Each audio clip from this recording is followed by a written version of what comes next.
दोस्तों, अगर आपकी डिलीवरी मार्च, अप्रैल या फिर मई में होने वाली है तो ऐसे में कुछ बातों का ध्यान आपको इस दौरान जरूर रखना चाहिए, क्योंकि गर्मियों का महीना है और ऐसे में डिलीवरी के दौरान कॉम्प्लिकेशंस और भी ज्यादा बढ़ सकती हैं। जैसे कि अगर शरीर में पानी की कमी हो जाए तो माँ और शिशु के लिए ये समस्याएं उत्पन्न कर सकता है। इसके अलावा धूप का ज्यादा लगना, जी मचलाना, उल्टी होना या फिर चक्कर आना जैसी समस्याएं भी आपको हो सकती हैं। तो ऐसे में गर्मी के इस मौसम में खुद को और शिशु को स्वस्थ रखने के लिए आपको क्या क्या करना है, ये आज की इस वीडियो में मैं आपको बताने वाली हूँ। जानने के लिए वीडियो को एंड तक जरूर देखिए। चैनल पर नए हैं तो चैनल को सब्सक्राइब कीजिए और वीडियो अगर आपको पसंद आती है तो लाइक शेयर जरूर करें। तो आइए जानते हैं कि अगर आपकी डिलीवरी मार्च, अप्रैल, मई या फिर जून में है तो ऐसे में आपको कौन कौन सी बातें ध्यान में रखनी है। तो सबसे पहली बात है, आपको अपने खान पान पर विशेष ध्यान देने की आवश्यकता होती है। डिलीवरी के समय और डिलीवरी के बाद न्यू मॉम का जो शरीर है वो काफी कच्चा हो जाता है और ऐसे में उन पर एक और काम आ जाता है, वो है शिशु को ब्रेस्ट फीड करवाना। और ये एक ऐसी जिम्मेदारी होती है जहां पर अगर आप एक भी चूक कर लेती हैं तो इसका सीधा असर शिशु पर पड़ता है। इसलिए आपको ये जिम्मेदारी बहुत अच्छे से निभानी होती है।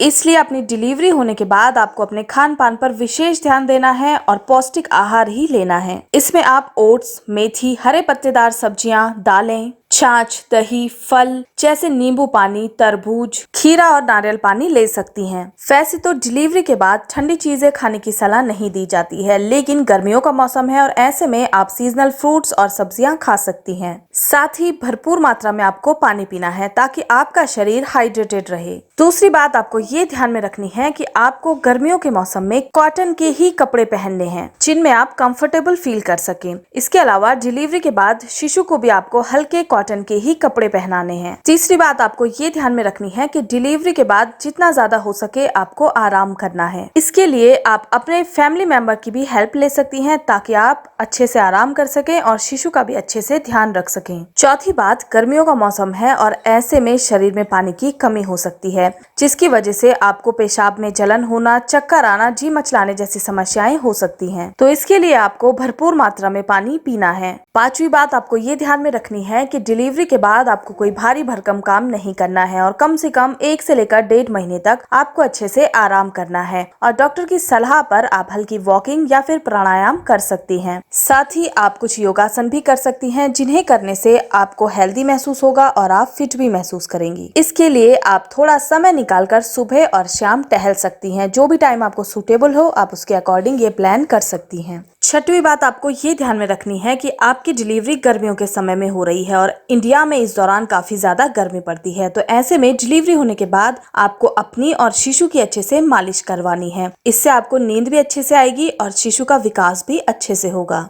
सातवीं और सबसे इम्पोर्टेंट बात आपको ये ध्यान में रखनी है कि गर्मियों का समय है और ऐसे में इन्फेक्शन होने के चांसेस सबसे ज्यादा होते हैं। इसलिए आपको अपनी और शिशु की बहुत अच्छे से साफ सफाई रखनी है, क्योंकि इस दौरान पसीना बहुत ज्यादा होता है और उसकी वजह से इन्फेक्शन बहुत जल्दी हो जाता है। आठवीं और अंतिम बात आपको ये ध्यान में रखनी है कि डिलीवरी होने के बाद आप जब भी घर से बाहर निकलें, चाहे आप अपने पोस्टनेटल चेकअप के लिए ही क्यों ना जा रहे हों, आपको धूप की किरणों से यानी कि सन रेज से बचकर रहना है। तो ये थी दोस्तों वो 8 बातें जो डिलीवरी होने के बाद इन गर्मियों के मौसम में आपको खास तौर पर ध्यान में रखनी चाहिए। वीडियो समाप्त करती हूँ। धन्यवाद।